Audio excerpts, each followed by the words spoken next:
G'day. Just finished up, well, it's the day after our fourth ceremony. So just thought I'd give you guys a little bit of an update of what's happened. So it was a pretty good day, pretty drained. We had a day's rest between the third and the fourth ceremony. After the third one, we all needed a break. It was a very big night. A lot of people working through a lot of stuff. And then, yeah, so we had a day's rest, and then last night had the fourth ceremony, and I just sort of really surrendered to what the maestro was, wanting to provide for me, what she thought I needed. I went in there with like sort of intentions to like try and work on, like, you can have your intention, it doesn't matter. Ayahuasca will show you what you're going to work on, but it's good to have like an intention, and if not for any other reason, then it's just like a matter of consciously reprogramming your brain, really, and working with the medicine and sort of reprogramming your brain. So I went in there with trying to deal with my anger, short temper, and I do think about a lot of stuff over and over again when something pisses me off, and also like jealousy, which I went in there thinking about jealousy, but what I realized afterwards was it's more about just being like grateful. It's more about gratitude rather than jealous, like not worrying about what you don't have and just being grateful for what you've got. But I went in there anyway thinking, trying to focus on anger, and so I had the first cup, and like I didn't get any like dissociative states like in the third ceremony where I had my massive breakthrough. That was very disassociative experience, completely lost in my mind, and whereas this one was a lot more lucid. But I was just focusing on like trying to reprogram my brain to not react in anger, not be angry, so that was pretty cool. And then I thought, well, I'll have another cup was offered, so I had another cup, and then after some time passed, I realized I wasn't really. Like I was, and it was a test in gratefulness in its own respect, that I've come over here halfway across the world to have an experience that hopefully would help with my depression and suicide thoughts and anxiety and all that sort of dark shit. And I mean, I had a full life-changing, mind-blowing epiphany. So I've got to be really grateful that happened.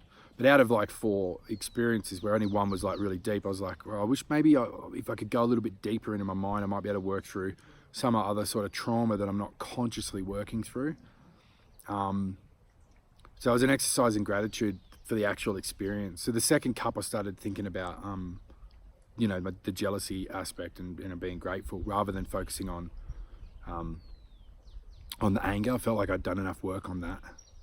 The maestra, she usually when she finished, she'll sing to open up the ceremony, with her these special songs, the ikuru, which are really like spirit-based energies, really.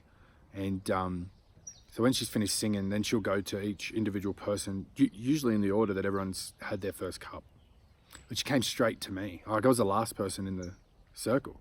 She came straight to me and just worked on me like really intensely, and then she went around, and like traditionally when the shamans were using the ayahuasca to heal, traditionally it was like the patient would come up and the patient wouldn't have the ayahuasca. The shaman would have the ayahuasca, and they would sing these ikuru to the patient, and the ikuru, because it's a deep spiritual kind of singing, that would heal the patient. So these songs are very, very powerful and really important, and you can feel it, like it's amazing. So she sang to me once, then she went around, did the circle, and then she came back to me and sang again, and then she came back another 2 times, which like no one else got that kind of.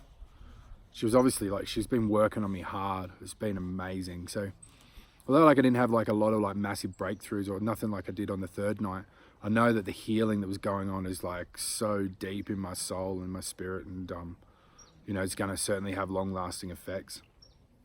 I did have a couple of epiphanies though, and I think if I'm to take one out of it, it's definitely to start to live life with purpose. You know, like, just get up some days, and it's like, there's no, you know, I don't have a reason to get up at the moment because I've had to quit work. I mean, I get up for my kids, you know, and I might let Sadie, my wife, sleep in if I get up with our 1-year-old, but and, you know, help, you know, get my boy ready for school or whatever. Like, there's purpose there, but it's like, it's not like there's purpose. It's just like, you get up and go through the motions and you do it.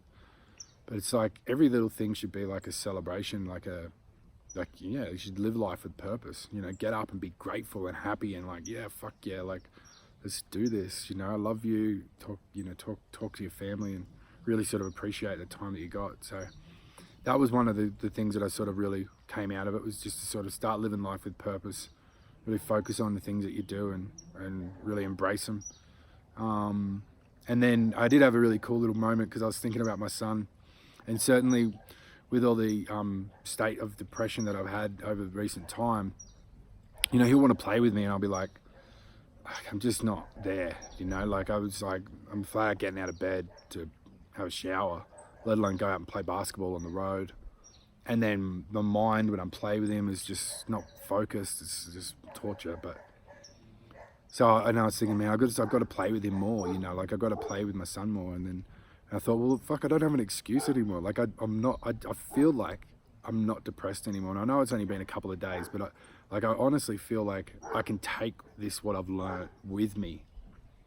And it's all about this positive mindset. True belief is what changes your mind. And so I just had this moment. I was like, well, I'm not depressed anymore, so I don't have an excuse not to, like, I'll be able to get up and play with him now. And then I sat back and I went, fuck, did I just say that? I just said I'm not depressed anymore. Like, I don't have depression. And it was pretty powerful. Like, it felt pretty cool. So I just got to have belief and faith that, you know, when I go back home, then, you know, this is going to be maintained. And it's, you know, it's going to take work. Like, I forgot to look in the mirror this morning and tell myself that I was awesome. So I went and did it afterwards. So I looked in the mirror, I looked me dead straight in the eye. I went, you're fucking awesome. You know, so it's just practice as well. You know, it's not just going to happen without work. You've got to work at it. And, but like, I feel like it's definitely, you know, like I feel like even just subconsciously, I was like, well, I'm not depressed anymore, so I don't have an excuse to not get up and play with him or go down the beach or go and do all this stuff. So that was pretty cool.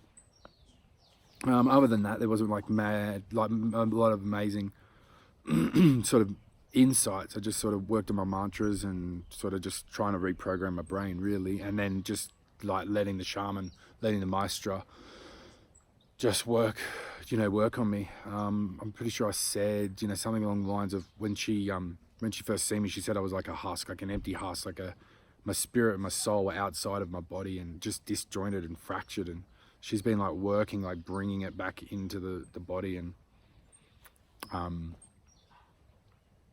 yeah, like it's pretty powerful. It's pretty wild. She gave me a massage. And I know this is going to sound fucking crazy for anyone who hasn't experienced stuff like this before, and maybe for people who maybe just haven't really sort of experienced some of these more like unexplained kind of, well, no, it's not unexplained, but certainly science doesn't explain it. But she was massaging me. I had a lot of like liquid and gas, and just you could hear it sloshing around like a water bottle, you know. And she was working my stomach, like massaging my stomach, and then all of a sudden I noticed she starts belching, like proper belches, like there's all this gas coming out of her. And then I realized that I don't have the gas in my stomach anymore, and she's still massaging me, and you can't hear the sloshing anymore. Like it's changed. I'm like, she just literally just massaged gas out of my stomach into her body and then belched it out to like get rid of it. And I know it sounds crazy, but when you hear about this kind of stuff with, you know, shamans and maestras and all that kind of thing, you know, people travel all over the world to go and get healing done by someone like that. And I was just sitting there going, holy shit, like that fucking just happened. I believe wholeheartedly it happened. I mean, she didn't just burp like that for no reason. She drew it out of me and burped it and got rid of it. And then I no longer had that sensation in my body. It was really, really wild. But then, you know, ceremony got closed, and like I was really, really like on another plane, but everyone was still like in their zone and quiet. And so I was like awake, wanted to talk to people. So I ended up leaving and going and having a bit of some conversations and that. But anyway, so it was a really good experience, very different. I mean, they're all been different. But that's the thing is, you know, they say Mother Ayahuasca just shows you what you need. It's going to be different every time. You just got to be receptive and open to it. But yeah, it's pretty powerful. So we've got one more ceremony tomorrow, which is like the closing ceremony. So she sings these songs, these ikuru, into your body and your spirit, and then she ties them off so that they stay in and still work with your body for, you know, the future, like the, you know, the weeks and months ahead. So that's a lot more of a mild ceremony, and everyone's really looking forward to it. People are rattled.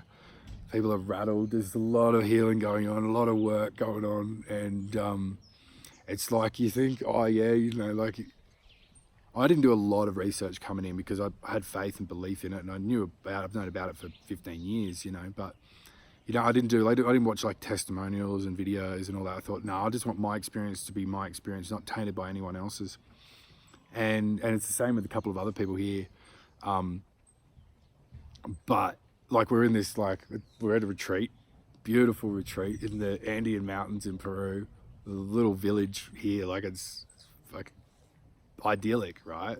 The food cooked for us and rooms cleaned for us, and it's like, yeah, you know, you got, you know, yoga sessions. Not that I'm partaking in yoga really, I tried it, but it wasn't for me. And we've got the meditation sections, which are beautiful, and you know, got a few other things like the flower baths, which I'll show what the flower baths are. They're like the maestro gets his flowers from the Amazon. I think I may have mentioned it in one of the other videos, and sort of, you know, drenches you in this, you know, flower. I've still got flowers in my hair. So you sort of like, it's, you know, you become one with the plants, and so there's like some relaxing activities and stuff going on, but it's not like you're at a resort like relaxing. Like we're sore, we're tired. Most of us didn't get to sleep until 4 or 5 this morning, and then we're back up, you know, like at 7, 8, 9. Like some of us only had 2 or 3 hours sleep, and we're sore, you know. Like there's a lot of healing going on, a lot of work.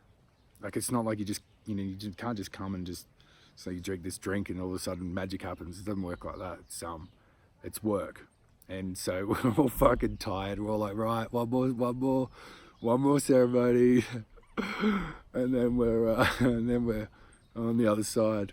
I'm really looking forward to it though, because I believe so much. I didn't actually have so much. I didn't know what to expect, and I didn't know what to expect with the maestra, but she's like the true definition of like a healer, in the sense that most people probably wouldn't even believe, because we're just so closed off to this esoteric style, you know, concepts. But she's like the real deal, and like working with ayahuasca is one thing, but working with the maestra, there's another. That's a whole piece of the puzzle, which is an absolute crucial element. So I'm really looking forward to her like completing the ceremony and you know, tying off our ikuru off our bodies, and you know, sort of getting to that point where it's, you know, then the healing sort of really starts to solidify and sort of move forward. So exciting day ahead. Tonight it's fucking tonight. It's such a blur. Don't even know what day it is or what date it is. Just know where the ceremony's gonna be. But anyway, all right, I've rambled enough. You guys should hopefully have gotten a little bit of an insight into the experience. And I'd love to chat with anyone who has any questions. There's definitely a lot of healing to be done here. Excuse me, not just on a mental level or a spiritual level, but also the body as well.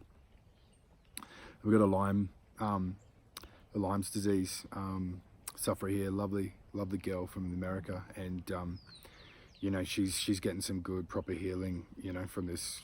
You know, it's mystic, man. It's like Western medicine's not doing it for her. She's come out here to check this out, and she's feeling it already. So yeah, it's a lot to be gained from it. Anyway, all right, thanks for listening. See yous.